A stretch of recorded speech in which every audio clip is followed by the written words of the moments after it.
Il y a des décisions qui entrent par une porte avec un bouquet de tournesol. Aujourd'hui, à 70 ans, je peux rire de la façon dont la vie aime les images fortes. Une porte qui s'ouvre, un homme au seuil, des fleurs qui se balancent comme une petite rébellion jaune. Mais à l'époque où tout a commencé, j'étais loin d'imaginer que ces tournesols seraient le signal d'un réveil. Je m'appelle Aurora.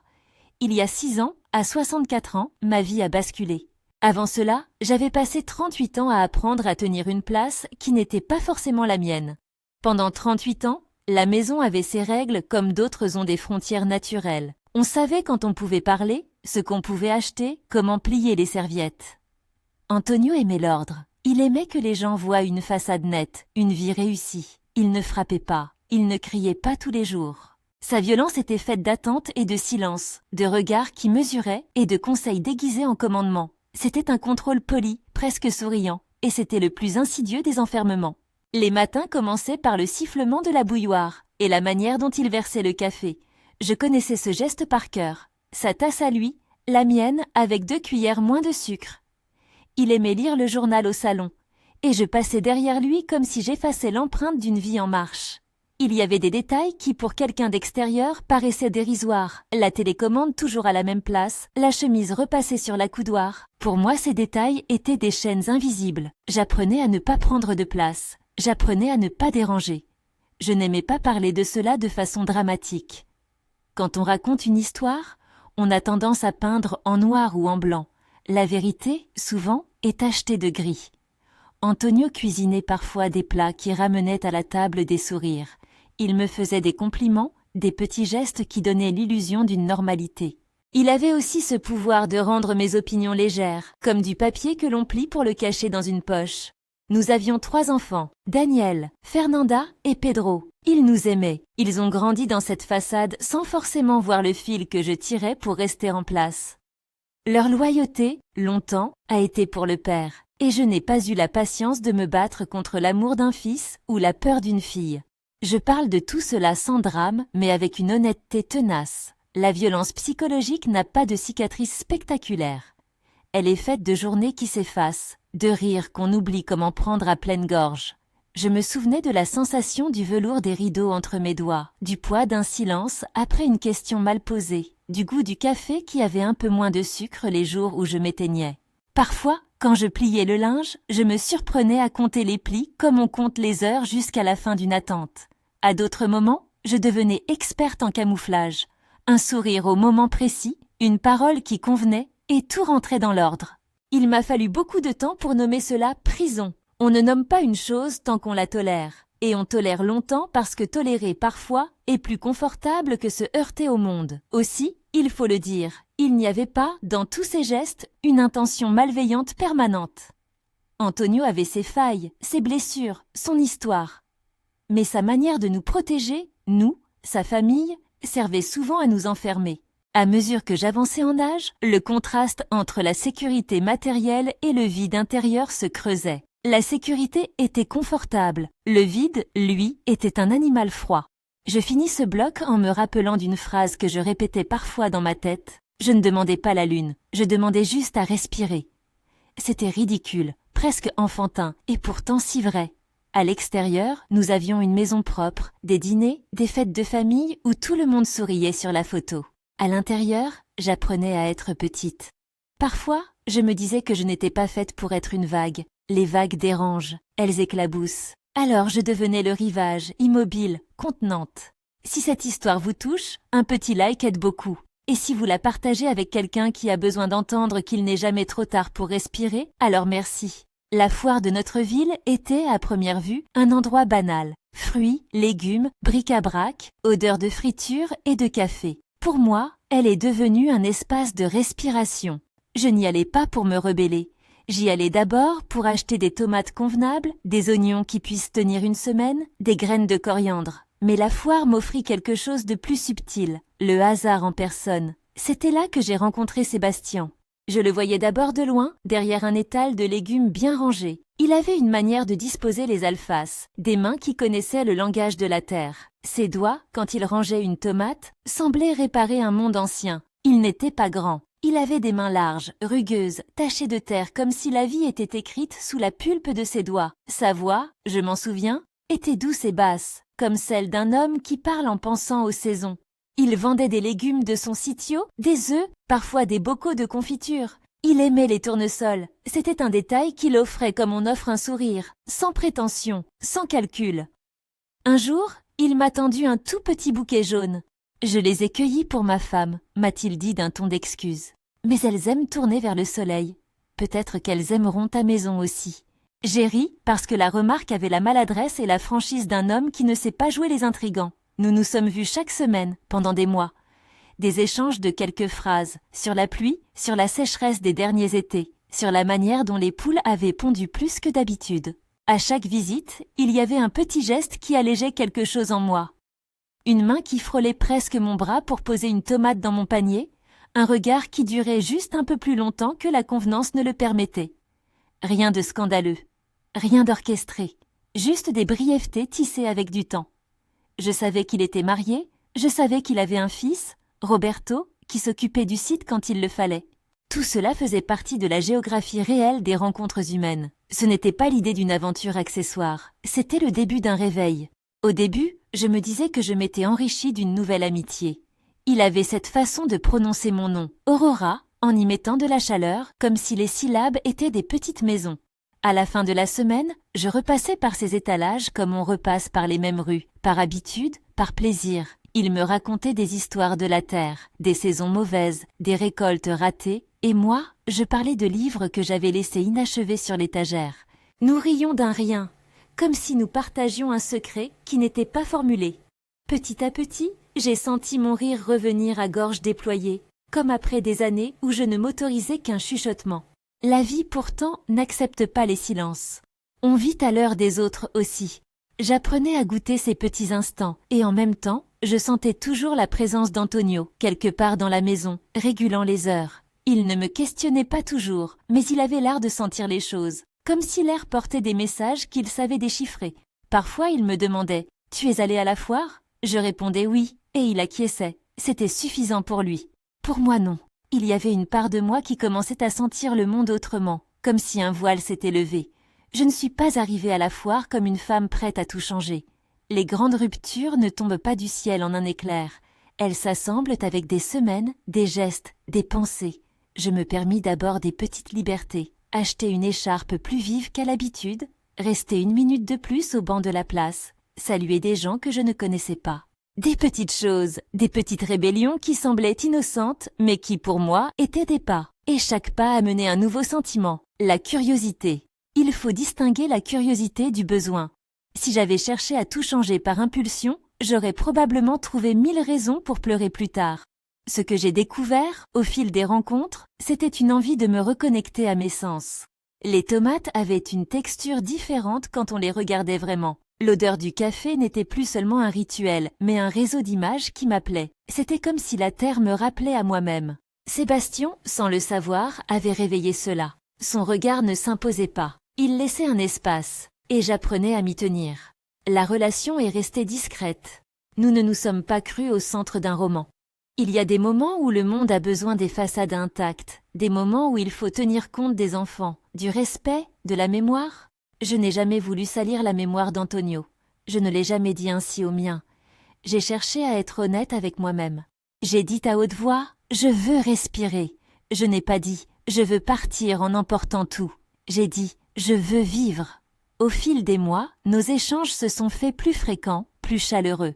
Je le voyais arriver avec des caisses de tomates et repartir avec mon rire accroché à l'un de ses doigts. Un été, il m'a offert un petit pot de confiture de figues que sa femme avait cuisiné. « Pour accompagner tes matins », a-t-il dit. C'était presque banal, presque fragile. Mais cette banalité m'a fait sentir désirée pour la première fois depuis longtemps, et non plus utile. Il y a une nuance entre être utile et être regardé. Je l'avais oublié. Quand je racontais cela à moi-même, parfois la voix intérieure me reprochait « Tu devrais être une veuve modèle, te comporter comme une bonne fille ». D'autres fois, une autre voix me disait « Tu as le droit de prendre ». Les voix cohabitaient. On n'est pas des êtres simples. On porte l'éducation, la peur, le désir, la foi, tout en même temps. C'est un sac mélangé qu'on porte sans plan précis. La foi, justement, était là en arrière-plan. Je vais à la messe de temps en temps. La prière, pour moi, a toujours été un filet où faire tomber mes peurs. Je n'ai jamais utilisé la foi comme un argument de bataille. Elle m'a plutôt offert un lieu où m'asseoir quand tout tremblait. Une voisine, Donna Elvira, m'a entendu une fois murmurer dans l'église « Seigneur, donne-moi la sagesse d'écouter ».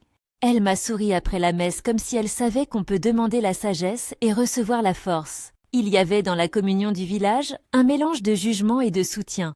Les messes n'étaient pas des tribunaux, elles étaient des moments où certains regards pesaient plus que d'autres, mais aussi où quelques mains se tendirent dans l'obscurité d'un banc.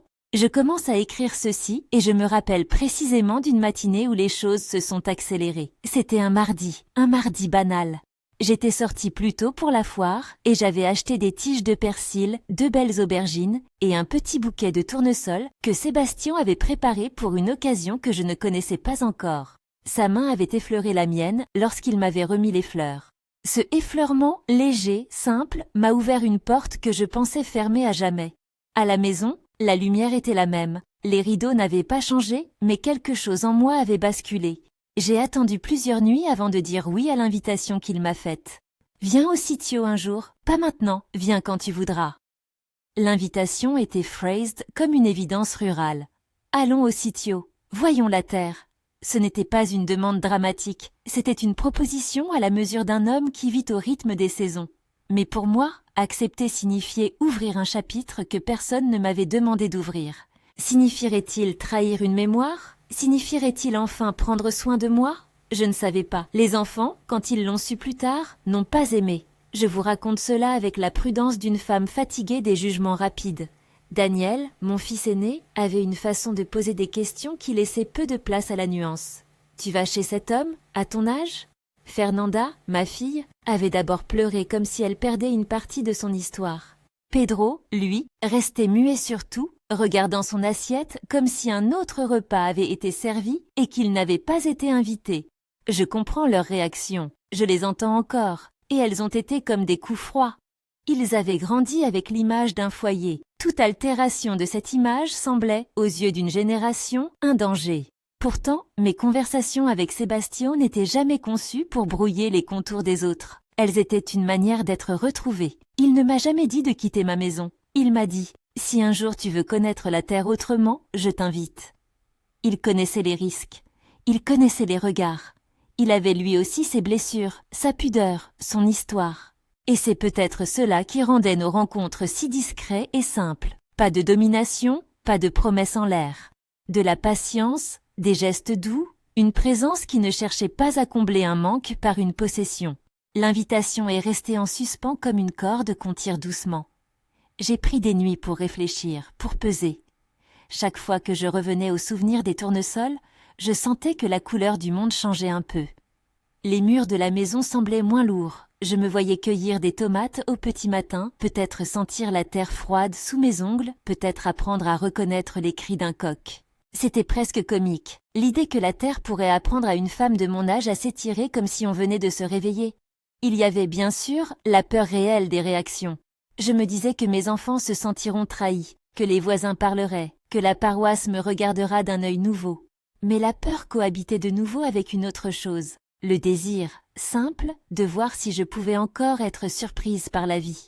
Je me suis retrouvée à écrire dans la tête des dialogues que je n'osais pas dire, à répéter des scénarios où je partais pour une journée et revenais avec les mains pleines de terre comme preuve d'un réveil possible. Finalement, un matin où le ciel était d'un bleu que je n'avais pas vu depuis longtemps, j'ai fermé la porte derrière moi avec une petite valise. Ce n'était pas une fuite spectaculaire. Ce n'était pas non plus une déclaration. C'était simplement un choix posé sur la table, aussi banal qu'une tasse de café, mais lourd de conséquences. J'avais dit à mes enfants que j'allais chez une amie. J'avais menti, mais c'était un mensonge qui savait se protéger des violents remous. Le cœur tambourinait, je ne vous le cacherai pas, sortir de son propre rôle demande du courage, et le courage a un goût de salé. La route pour le sitio était une route de terre. Le vent secouait les feuilles et amenait avec lui l'odeur de quelque chose d'ancien. Fumée lointaine, terre fraîche, un chien qui aboie. En approchant, la maison de Sébastien apparut, simple et pleine de fenêtres. Sur la véranda, il tenait un grand bouquet de tournesols. Il semblait presque rire au vent. Quand il m'a vue, il a posé les fleurs comme on pose un geste de bienvenue. Sa main a pris la mienne avec la délicatesse de qui sait que l'on tient une chose fragile. Sa voix, basse, a dit Je suis content que tu sois venu. Je n'ai pas su à ce moment-là que cette poignée de main serait la première d'une longue série d'instants qui allaient me redessiner. Je n'ai pas su que ce voyage serait suivi d'autres voyages plus lourds, ni que l'ombre d'événements tragiques se profilerait. Ce que je savais, c'était la sensation immédiate. Ma poitrine qui s'ouvrait comme si on déverrouillait une fenêtre. L'air sentait la tomate mûre et le café qui fume. J'ai ri, un rire vrai, et il m'a répondu par un sourire qui n'exigeait rien. Je posai ma petite valise dans le coin de la chambre d'amis. La fenêtre donna sur un potager où des courgettes roulottaient leur peau verte. Une poule picorait dans la terre. Le monde ici était tombé d'une autre logique. Les choses poussent, on en prend soin, on partage la récolte. C'était une leçon ancienne, mais neuve pour moi. Cette nuit-là, je dormis comme je n'avais pas dormi depuis des années, sans l'anticipation du jugement moral, sans le calcul de chaque phrase. Il y avait une paix simple, presque rude, mais vraie. Le lendemain, nous prîmes le café ensemble dehors. Les mains de Sébastien trempaient parfois dans la tasse, il fumait peu et parlait beaucoup des saisons. Je l'écoutais et je réalisais que j'avais une soif de petites histoires quotidiennes. Rien de ce que je vivais n'était une revanche contre quelqu'un. C'était une reconstruction d'un destin personnel. Marcher entre les rangées de tomates était comme apprendre un nouveau vocabulaire, semer, arroser, récolter. Et chaque verbe était une petite promesse faite à soi-même. Je prends soin, je prends, je rends. Pourtant, même au milieu de cette douceur, il y avait des nuages. Les téléphones sonnaient parfois avec des noms familiers, des questions qui montaient en intensité. « Maman, où es-tu » demandait Daniel. « Tu te rends compte de ce que tu fais » demandait Fernanda. Je répondais avec pudeur, avec la vérité que j'acceptais. Je suis ici, je vais bien. Mais beaucoup de choses restaient en suspens. Aller au sitio n'était pas une rupture nette avec la réalité. C'était une étape, et toute étape appelle des questions nécessaires. Le soir, lorsque la lumière descendit et que la maison du sitio se rappela aux ombres, je m'aperçus d'une autre chose. La vie ne se résout pas en un acte unique. Accepter une invitation n'efface pas des années. Mais cela montre qu'on peut encore écrire des pages. En me couchant, j'ai repensé aux mots que je murmurais dans l'église. Donne-moi la sagesse d'écouter. Peut-être n'avais-je pas encore toute la sagesse, mais j'avais commencé à écouter ma propre voix. J'avais pour la première fois depuis longtemps choisi de répondre à son appel. Je sentais déjà, au retour du premier séjour au sitio, que quelque chose en moi s'était déplacé. Ce n'était pas une révolution spectaculaire, c'était plutôt un empilement de petites pierres que je laissais tomber, une à une, du sac que j'avais traîné pendant des années. Les jours suivants, nous avons continué à nous voir. Parfois, je restais seulement pour le déjeuner, parfois pour une sieste qui avait le goût étrange de la liberté. Nos conversations devenaient plus profondes sans être grandioses. Parler des récoltes, des outils, des voisins, parler du temps, comme savent le faire ceux qui vivent au rythme du dehors, ouvraient des fenêtres sur d'autres sujets. Un après-midi d'automne, alors que le soleil descendait lentement sur les rangées de tomates, il m'a pris la main. Ce n'était pas un geste dramatique, c'était plutôt la confirmation d'une intimité qui existait déjà. Nos doigts se sont emboîtés comme deux pièces qui n'avaient plus été mises ensemble depuis longtemps. Je peux encore sentir la rugosité de sa peau contre la mienne, la chaleur qui circulait, discrète, comme si la terre elle-même approuvait. Nous nous sommes regardés et sans bruit, sans promesse extraordinaire, nos lèvres se sont rencontrées. Ce premier baiser n'a pas effacé des années. Il a juste dit que l'on avait le droit de recommencer. La première nuit que j'ai passée au sitio après la mort d'Antonio n'avait rien d'une aventure romanesque. C'était la construction d'une tendresse nouvelle, respectueuse, attentive. Nous avons appris à nous connaître en gestes. La manière dont il pliait les draps, la façon dont il faisait le café, la façon dont il écoutait quand je racontais des choses insignifiantes. Il y avait une pudeur naturelle entre nous, un respect des histoires personnelles qui rendait tout plus vivant, non pas plus dramatique. Pudeur ne veut pas dire froideur, au contraire, c'était l'espace où l'affection pouvait grandir sans se brûler. Mais vivre ce que je vivais ne pouvait rester caché indéfiniment. Les téléphones ont commencé à sonner plus souvent. Les voisins ont remarqué mes nouveaux vêtements, mes nouvelles habitudes. Un matin, alors que je rangeais les conserves de la cuisine, j'ai reçu l'appel de Daniel. Sa voix venait d'un endroit tendu, comme si chaque mot était une pierre lancée. « Maman, il faut qu'on parle. On ne comprend pas pourquoi tu fais ça. »« Je ne veux pas te faire de mal, » lui ai-je répondu. « Mais tu ne penses qu'à toi, c'est égoïste à ton âge. » Il y avait de la chaleur dans sa colère, je le savais, Il voulait protéger l'image qu'il avait connue. J'ai tenté d'expliquer doucement, d'exposer mes raisons sans vouloir le blesser. Fernanda a pleuré pendant la conversation, évoquant la mémoire du père, les fêtes de famille, ce qu'ils avaient connu chez nous. Pedro, lui, s'est longtemps tu. Son silence pesait plus que des mots. Je comprends encore leur réaction aujourd'hui. C'est un bouleversement pour des enfants de voir leur mère choisir une route différente. Mais je refusais la culpabilité que l'on m'assignait. J'ai dit à mes enfants, avec la fermeté que la situation exigeait, je n'enlève rien à ce que nous avons vécu. Je prends juste ce qui m'appartient encore, ma vie. Ce n'était pas une négociation facile. Il a fallu des conversations qui ont froissé tout le monde. Des cris, des larmes, des silences glacés. Mais j'ai tenu ma position avec douceur. J'avais appris le courage, non pas comme une force brutale, mais comme une série de choix répétés. Il y a eu des jours où j'ai eu peur de l'exil social. Des voisins ont chuchoté. On m'a regardé avec étonnement à la messe. Parfois, je sentais le tribunal des regards qui pesaient lourd sur mes épaules. D'autres fois, des mains amies se sont tendues.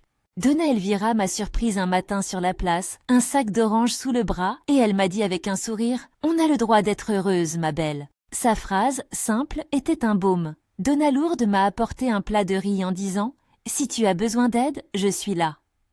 Ces gestes-là m'ont rappelé que la communauté peut être à la fois juge et refuge. Je me suis découvert capable de résister au jugement. Marcher main dans la main avec Sébastien jusqu'à l'église fut un acte de courage ordinaire. Ce n'était pas un affront à qui que ce soit. C'était affirmer que je n'étais plus prête à me cacher et que la mémoire d'Antonio ne disparaîtrait pas parce que je choisissais d'être vivante. Certains m'ont murmuré, d'autres ont hoché la tête en signe de compréhension. La messe pour moi n'était plus une scène de condamnation mais un lieu où je pouvais me tenir debout, fragile et entière. Puis est arrivée la pire épreuve de notre histoire, l'AVC. C'était un matin où tout semblait normal. Nous avions pris le café dehors et je lui avais demandé de me montrer comment il redressait les plants de tomates quand la pluie avançait. Il a souri, a commencé à se lever et je l'ai vu tituber. Au début, j'ai cru qu'il s'agissait d'un étourdissement passager. Puis il a essayé de prononcer quelque chose et les mots se sont emmêlés, comme si la langue refusait d'obéir. Sa main droite cherchait quelque chose et il ne parvenait plus à la diriger. Il a laissé tomber la tasse s'est brisée en échardes de café et je n'ai plus maîtrise de ma respiration. Je me rappelle la panique, mais aussi une clarté affolante. Il faut appeler les secours, il faut agir. J'ai attrapé mon téléphone, j'ai appelé l'ambulance et j'ai expliqué en termes simples. Mon mari présente des signes d'AVC. Il est en train de perdre l'usage du côté gauche. L'opératrice a été rapide, me demandant l'heure précise des premiers symptômes. Je me souviens d'avoir vu son visage pâlir, comme si tout à coup la réalité froide des protocoles me tombait dessus. « Il faut le coucher », a-t-elle dit, « évitez qu'il avale ». « Ne bougez pas, je reviens », m'a répondu la voix de la personne du vivier des secours. La sirène n'a pas tardé. Je priais, comme une femme qui se souvient soudain de la valeur exacte des mots. « Seigneur, aide-nous, donne-moi la force de rester », ai-je murmuré tout bas, sans spectacle, simplement une supplique. J'ai répété des prières courtes, en seconde personne. « Seigneur, sois avec lui, guide les mains des médecins ». Ces mots m'ont servi de corde dans la tempête. Les voisins ont accouru. Donna Elvira a tenu ma main. Ses doigts étaient comme une encre. Roberto, le fils de Sébastien, est arrivé en courant, plein d'effroi et de colère à la fois, parce que voir son père vulnérable réveillait des peurs enfouies. À l'hôpital, le diagnostic a été précis. AVC ischémique étendu, avec une paralysie partielle du côté gauche. Le médecin nous a parlé de fenêtres thérapeutiques, d'imagerie, de traitement, sans édulcorer la gravité. On ne promettait rien. On proposait des mesures et des efforts. Je n'avais jamais autant supporté l'attente. Les heures qui ont suivi furent un mélange de peur, d'impatience et de petites choses humaines. La main de Roberto qui tremblait dans la mienne, la tasse brûlante d'un café trop fort que l'infirmière me tendait parce que je refusais de rester immobile. J'ai prononcé pour la première fois, avec un poids nouveau, ces mots que je gardais comme un trésor silencieux, « Je t'aime ». Ce n'étaient pas seulement des mots romantiques, c'était la vérité essentielle qui a surgi quand j'ai senti que tout pouvait basculer. Pendant son séjour en réanimation, je me suis trouvée dans un monde de blouses vertes, de bip-bip, d'écrans et de sommeil haché. Les médecins étaient prudents mais déterminés. Les jours s'étiraient, nous donnant à la fois de l'espoir et des tempêtes d'incertitude. La paralysie partielle du côté gauche signifiait que sa main ne répondait pas, que sa jambe tirait en arrière qu'il fallait reconstruire des gestes élémentaires. On me parla de rééducation, de kinésithérapie, d'ergothérapie. On m'a expliqué que la récupération dépendrait de la gravité de l'AVC, mais aussi du travail quotidien. Ce n'était pas un miracle promis, c'était une route faite de petites victoires et de recul. Je n'ai pas quitté l'hôpital pendant les premières semaines. Je prenais des notes, je parlais aux médecins, je coordonnais les soins, je me suis transformée en une gestionnaire d'amour. Rendez-vous, ordonnances, questions sur l'alimentation, sur la prévention d'escarres, sur la kiné. J'ai appris à lire les signes d'une progression minime. Quand il a bougé doucement le petit doigt, j'ai pleuré comme si l'on m'avait offert un collier. Les progrès étaient lents mais réels. Chaque matin, je posais ma tasse de café et je me disais que la vie était faite d'instants qui, accumulés, créent le mouvement. Les enfants sont venus, parfois, d'abord par devoir, puis par curiosité, puis par amour.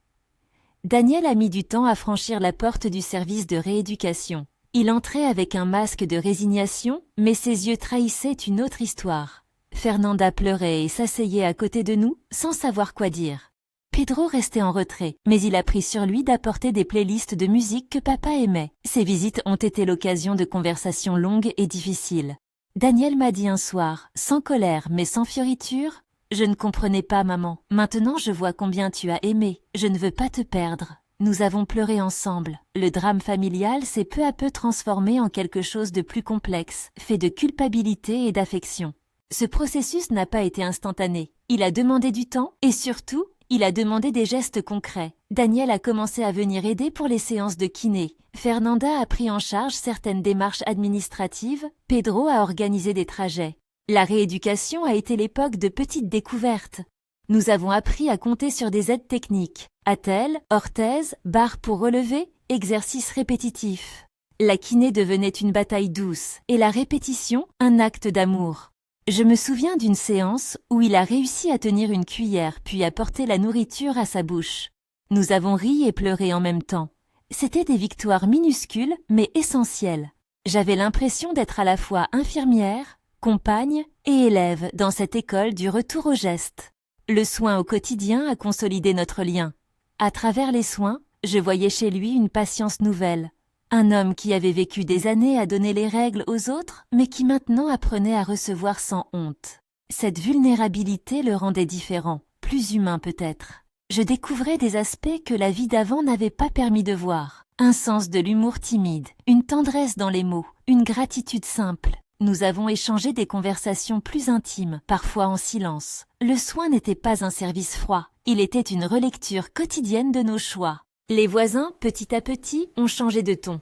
Ceux qui chuchotaient se sont approchés pour proposer des plats, apporter des herbes fraîches, offrir de garder des bocaux. Donna Elvira a été un pilier, comme toujours. Un dimanche, elle est venue avec une tarte de goyave et sans grand mot, elle a posé la tarte sur la table en disant « Ici, on ne juge pas tes pas, on les accompagne ». Ces gestes m'ont rappelé que la communauté pouvait être à la fois critique et accueillante selon les personnes. 2 ans après ce premier 2 ans après l'AVC, la vie avait changé profondément. Nous avions vendu la maison qui avait été pour moi une prison à la façade impeccable. Vendre cette maison avait été un acte symbolique et pratique. Je me rappelle signer les papiers en tremblant, mais avec la certitude d'une femme qui sait que l'on ne peut pas continuer à vivre dans un décor qui vous efface. Nous avons emménagé au Sitio. La décision n'était pas une fuite, c'était une manière de vivre avec la réalité. Un homme avec des limites physiques, une femme avec la volonté de s'occuper et un paysage qui nous offrait du rythme. Le Sitio est devenu notre foyer vrai. Les matinées commencent maintenant avec le soleil qui perce, avec des rituels simples. Le café, les tomates cueillies, la distribution des tâches selon nos capacités. Il y a des matins où il me surprend en me regardant et je vois dans ses yeux la reconnaissance d'un homme qui sait qu'il est aimé non pour ce qu'il produit, mais pour ce qu'il est. J'ai appris à dire les petites choses qui comptent. Merci d'avoir essayé aujourd'hui. Bravo, ce pas est une victoire. Nous avons adapté notre vie. Des rampes ici, une chaise adaptée là, des promenades plus courtes. La vie n'est pas redevenue ce qu'elle était, mais elle est pleine et digne. Quant à mes enfants, la route de la réconciliation a été longue et ponctuée de fragilité. Daniel a trouvé un moyen de me dire qu'il avait besoin de temps pour accepter. Fernanda a découvert que l'amour des enfants peut prendre des formes différentes. Pedro a appris que la loyauté ne signifie pas interdire le bonheur. Ils ont fini par reconnaître que le soin que je prodiguais n'était pas une transgression mais un choix d'amour. Nous avons organisé un dîner de famille au sitio, modeste, où les conversations se sont faites plus ouvertes. Ce n'était pas une scène de conte, c'était un pas, c'était suffisant. Il y a eu aussi des retours surprenants. Une femme plus jeune de la ville, que je ne connaissais guère, s'est approchée un jour lorsque nous étions à la foire. Elle m'a dit en regardant Sébastien, « Vous m'avez donné l'impression que j'avais le droit de vivre ma vie. Merci. » Ce type de retour m'a fait comprendre que mon histoire n'était pas seulement la mienne. Elle portait une petite lumière pour d'autres. Cela m'a rendue modeste et fière à la fois. J'entends souvent la phrase du titre tournoyer dans les têtes, 70 ans avec la force de 30. Laissez-moi être clair, ce n'est pas une revendication de jeunesse physique retrouvée miraculeusement. C'est une image. À 70 ans, je n'ai pas retrouvé des muscles de 30 ans. Je n'ai pas rajeuni mes os. Ce que j'ai gagné, et c'est cela que je veux offrir comme témoignage, c'est la force d'âme, la légèreté du désir, l'énergie intérieure qui permet de se lever 2 fois au matin, non pas au sens littéral, mais au sens de se réveiller une fois au réveil physique et une seconde fois pour décider de vivre. 2 fois le matin est une métaphore, l'idée qu'on peut renaître plus d'une fois, que chaque aube peut être un nouveau départ. C'est cela, la vraie rébellion contre l'idée que nous sommes condamnés à une seule jeunesse et à un seul amour. Mon corps, à 70 ans, porte ses marques. Je marche avec des petites douleurs qui me rappellent d'être prudente. Mais mon cœur bat avec une intensité qui surprend. Il me surprend parce que je m'autorise à rire fort, à dire mes pensées, à me réjouir d'un lever de soleil ou d'une tomate bien mûre. Il faut parfois du courage pour se réjouir, parce que la joie peut devenir un acte politique quand on a été longtemps tenu à l'ombre. Je ne veux pas laisser l'impression d'un tableau sans aspérité. Nous avons encore des journées difficiles. Il y a des matins où la fatigue me pèse, où la formalité de la vie de soins me rappelle la charge. Il y a des instants où je doute, où le jugement revient comme un mauvais vent. Mais dans ces jours, j'ai appris à me rappeler pourquoi j'ai choisi. Pour respirer, pour rire, pour être entière. Le soin que je donne n'est pas une expiation, c'est un engagement libre et tendre. Le sitio nous offre des rituels de guérison. Planter ensemble des jeunes pousses, nommer la croissance, récolter lentement. Chaque tomate cueillie est une célébration minuscule. Les tournesols, qui avaient été les premiers messagers, sont devenus notre emblème. Ils se tiennent toujours, grandes et jaunes, tournées vers la lumière. Quand je regarde ces fleurs, je me rappelle le moment où la porte s'est ouverte et où j'ai pensé que la vie avait encore des images fortes à me donner. Parfois, le matin, je m'assois sur la véranda et je regarde le monde. Il m'arrive de dire tout bas « merci ». Ce n'est pas une gratitude naïve, c'est une reconnaissance des chemins parcourus. Je regarde Sébastien près de moi, ses mains terreuses, son rire discret, et je pense que la dignité tient à des décisions posées avec courage. Je ne minimise pas la douleur. Je dis seulement que la douleur n'est plus le centre de ma vie. Si je devais parler à une femme qui m'écoute aujourd'hui et qui sent quelque part qu'elle est réduite à un espace trop étroit, je lui dirais ceci. La vie ne nous appartient pas en totalité au début. Et parfois, il faut réapprendre à réclamer des pans de soi. Ce n'est pas nécessairement facile, et ce n'est pas forcément propre à détruire des liens. Souvent, c'est une manière de les redéfinir. Demander à respirer n'est pas égoïsme, c'est survie. Et survie n'est pas tout. Vivre, pleinement, demande plus d'audace. Avec le temps, quelques personnes qui avaient jugé ont changé d'avis, d'autres non. J'ai appris à accepter que l'approbation de tout le monde n'est pas un ticket pour le bonheur. Le vrai prix que j'ai payé a été la nécessité d'assumer mes choix en face de mes enfants et devant moi-même. J'ai appris à demander pardon quand il y avait lieu, à expliquer mes raisons, à tendre la main. La réconciliation n'a pas été un retour à l'état d'avant, c'était une nouvelle entente. Aujourd'hui, quand je me promène dans le village, certains me sourient d'une façon différente. Un matin, une jeune femme s'est approchée timidement et m'a dit « Vous m'avez donné du courage ». Un compliment simple qui m'a fait rougir. Ce genre d'affirmation transforme la honte en transmission. On cesse d'être une exception pour devenir une histoire qui aide. Le dernier acte de tout cela, peut-être, a été la décision de créer un petit jardin communautaire au sitio. Nous avons invité quelques voisines, des jeunes mères, la bibliothèque de l'école et nous avons planté ensemble. C'était symbolique. Semer des graines pour demain, partager le fruit. Nous avons appris ensemble à transmettre des choses pratiques et des gestes de soin. Nous avons ri, raconté nos histoires, pleuré aussi. Ce projet a rendu visible une vérité que j'aime. La vie s'agrandit quand on la partage. Je sais qu'il y aura encore des matins d'incertitude. Je sais que la santé peut jouer des tours, que la fatigue revient.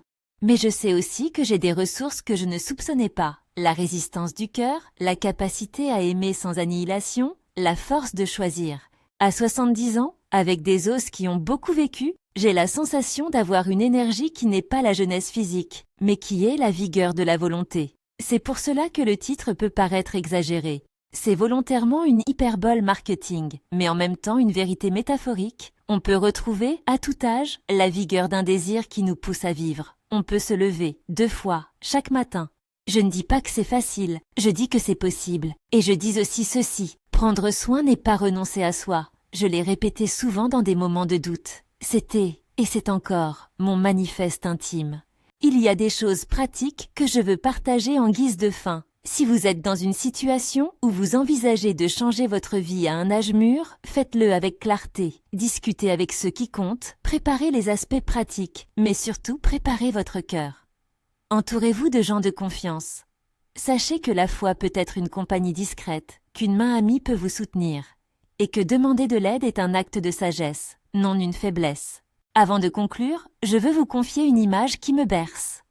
Le matin, quand le soleil se lève, parfois il y a 2 moments différents où mon cœur s'éveille. L'un quand je sens le café, l'autre quand je comprends que j'ai décidé d'être en vie. Ces 2 réveils, ce double matin, m'ont appris quelque chose d'essentiel. Il n'y a pas d'âge pour se réinventer.